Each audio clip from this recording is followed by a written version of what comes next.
சரவணனே சதாசிவ பாலகனே திருப்பள்ளி எழுந்தருள்வாய் சிரகிரி வேலவா திருமுருகா. ஆர்வமோடு அடியார் கந்த சஷ்டி கவச்சம் பக்தியோடு முழங்குகின்றார். கூர்த்தரும் மலர்கண் பூத்து குணமுடன் எழுந்தருள்வாய் சீர்பெரும் மறையோர் போற்றித் துதிக்கும் அம்பிகை பாலகனே திருப்பள்ளி எழுந்தருள்வாய் சிரகிரி வேலவா திருமுருகா.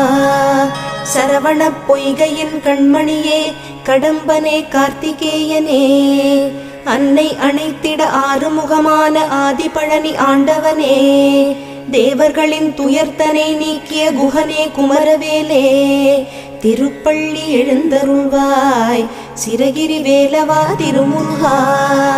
நடுநாயக மூர்த்தியாய் அங்காரகனாய் அஷ்ட கிரகங்களும் புனை தொழவே நலம் தரும்